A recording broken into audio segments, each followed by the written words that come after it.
Bihnat, ada satu kejadian yang dialamin sama cowok namanya Malik. Pas Malik tuh lagi naik gunung bulan Agustus 2021. Malik waktu itu tuh naik bukit lah jatuhnya, bukan gunung karena tingginya tuh cuman 300 mdpl. Naiknya itu di bukit daerah Sumatera yang gak bisa gue sebutin nama bukitnya apa. Nah waktu itu di bukit ini nih bakalan ada event kayak perayaan pembukaan jalur pendakian baru gitulah.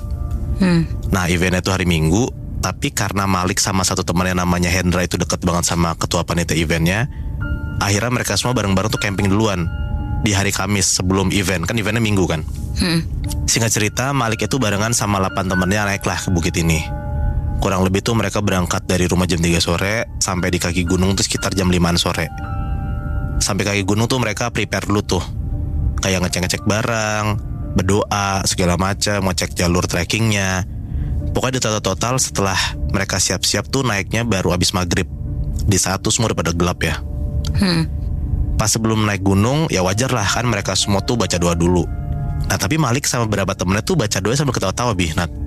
Kayak ya dari awal tuh baru banget pengen naik gunung aja udah gak respect lah. Dan itu pun juga diakuin sama Malik.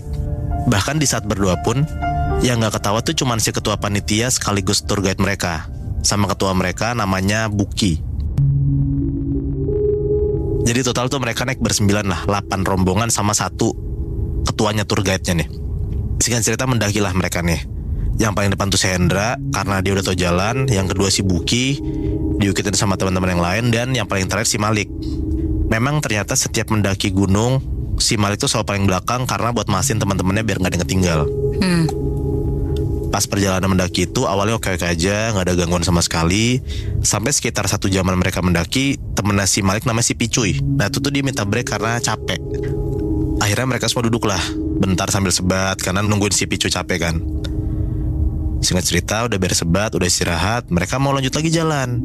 Nah cuman si Picuy ini belum siap. Dia bilang kayak yaudah kalian duluan aja, gue masih capek.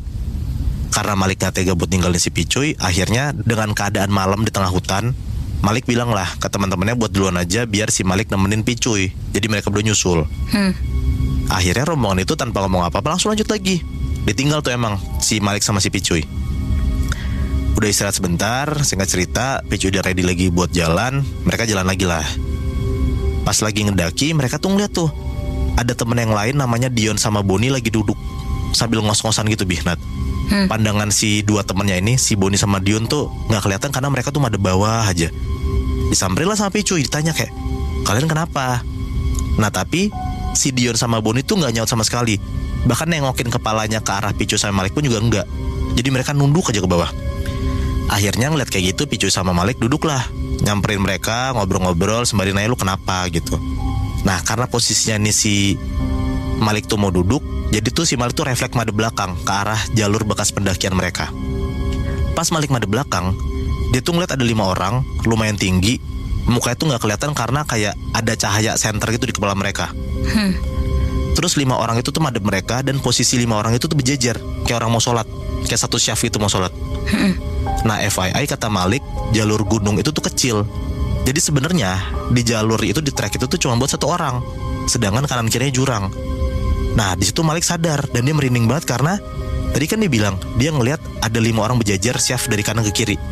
Padahal kan treknya cuma bisa buat 1 orang. Iya benar. Berarti sisanya tuh melayang. Nah dari situ akhirnya Malik sadar kalau ini bukan orang, ini setan, dan dia tuh nggak berani nengok sama sekali ke arah sana. Dia sambil baca doa sampai akhirnya rokok mereka udah mau habis. Malik bilang, yuk lanjut aja yuk. Nah si Dion nih ngomong, kalian duluan aja, gue sama Boni di sini dulu. Nah Malik khawatir sama teman-temannya, apalagi Malik abis ngelihat 5 sosok itu kan. Di situ Malik bilang lah kayak, ayo naik aja jangan tinggal-tinggalan, puncak udah deket kok. Tapi si 2 temennya itu nggak ngomong apa-apa, gelengin kepala pun juga enggak. Karena 2 temennya nggak respon apa-apa, akhirnya Malik sama Picuy lanjut lagi lah jalannya. Sekitar 5 menitan hampir sampai puncak, Picuy ngomong nih ke Malik, Lik kita tunggu Dion sama Boni di sini aja yuk. Yaudah tuh ditungguin tuh sama mereka berdua.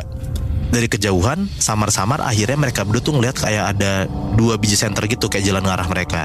Nah 2 senter itu mereka berdua mikir ya berarti ini si Dion sama Boni. Kan ditinggal sama mereka di belakang kan. Ditungguin lah sama Malik sama Picuy. Tapi ditunggu-tunggu hampir sekitar 10 menitan, kok si cahaya lampu ini gak nyampe-nyampe juga, padahal jalannya lurus aja gitu. Nah mereka heran lah, karena penasaran akhirnya Malik ngide buat nelpon si Boni. Ini posisinya kenapa bisa telepon, karena kan ini kan bukit bukan gunung, jadi masih ada sinyal lah. Dia telepon sekali gak ngangkat, 2 kali gak ngangkat, akhirnya yang ketiga kali si Boni ngangkat nih teleponnya Malik. Malik ngomong, Bon, kok lu belum nyampe-nyampe Bon? Gue sama Picu udah nungguin di depan lu nih 10 menitan. Si Boni jawab, nunggu apaan, orang kita dari tadi udah di atas puncak. Ini anak-anak lagi pada masak nih, ayo cepetan, lu lama banget. Nah denger kayak gitu, si Malik sama Picu kaget banget, karena dia sadar kayak yang mereka tungguin tuh ya si 2 temannya di belakang. Tapi ternyata 2 temannya udah di atas. Langsung lah buru-buru Malik cuma bilang kayak, yaudah Bon, oke Bon, gue sama Picu naik ke atas ya, kalian tunggu aja. Nggak pikir panjang, akhirnya Malik sama Picu tuh naiklah ke atas, karena mereka sadar ini nggak beres nih, ada nggak beres. Terus pas mereka jalan pun, mereka nengok ke belakang, 2 senter yang mereka lihat di belakang itu tiba-tiba hilang. Jadi nggak ada cahaya sama sekali tuh, gelap aja jalannya. Akhirnya mereka jalan sampai naik ke puncak, ketemu teman-temannya, mereka camping aman-aman aja.